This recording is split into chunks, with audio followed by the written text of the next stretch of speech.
ಕಳುಹಿಸಿಕೊಟ್ಟಿದ್ದಾರೆ ತಾಯಿ. ಯಾಕೆಂತ ಹೇಳಿದ್ರೆ ಶೋಣಿತಾಪುರಕ್ಕೆ ನೀನು ನಡೆದುಕೊಂಡು ಬರಬಾರದು, ಇದರಲ್ಲಿ ಕುಳಿತ್ರೆ ಹೆಗಲು ಕೊಟ್ಟು ನಾನು ಶೋಣಿತಾಪುರಕ್ಕೆ ಕರೆದುಕೊಂಡು ಹೋಗುತ್ತೇನೆಮ್ಮ. ತದನಂತರದಲ್ಲಿ ಸಂತೋಷದ ವಿಷಯ ಅಂತ ಹೇಳಿದ್ರೆ ನಮ್ಮ ಒಡೆಯನನ್ನು ನಾವು ದೇವ ಅಂತ ಕರೆಯುವುದು. ಈ ದೇವಿಯನ್ನು ಹೊತ್ತುಕೊಂಡು ಹೋಗುವಂತಹ ಭಾಗ್ಯ ನನಗೆ ಬಂದಿದೆ ಅಂತ ನಾನು ತಿಳ್ಕೊಳ್ತೇನೆ ತಾಯಿ. ಅಮ್ಮ, ನಿಮ್ಮನ್ನು ಅಲ್ಲಿಯವರೆಗೆ ಕರೆದುಕೊಂಡು ಹೋಗಿ ಸರ್ವರ ಸಮ್ಮುಖದಲ್ಲಿ ನಿನಗೂ ಶುಂಭರಿಗೂ ಮದುವೆಯ ತಂದ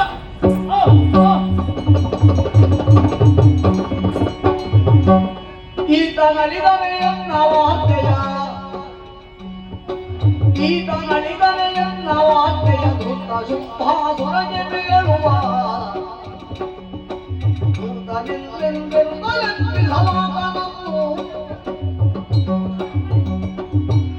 ಸುಗ್ರೀವನಾಡಿದಂತಹ ಮಾತುಗಳನ್ನು ಮನವಿಟ್ಟು ಕೇಳಿದಾಗ ನನಗೆ ನಗು ಬಂದು ಹೋಯಿತಲ್ಲ.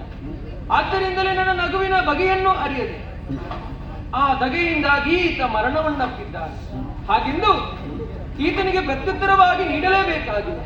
ಅದಕ್ಕಾಗಿ ಶುಂಭನಿಗೆ ಉತ್ತರ ನೀಡುವುದಕ್ಕಾಗಿ ದೂತನಾಗಿ ಸುಗ್ರೀವನೇ ಸರಿ ಎಂಬ ಹಾಗೆ ಅರ್ಥ ಮಾಡಿಕೊಂಡು ಅದಕ್ಕಾಗಿ ಉತ್ತರ ನೀಡಬೇಕಲ್ಲ. ಅದಕ್ಕಾಗಿ ಕರುಣಾರಸವನ್ನೇ ಎಬ್ಬಿಸುತ್ತೇನಂತೆ.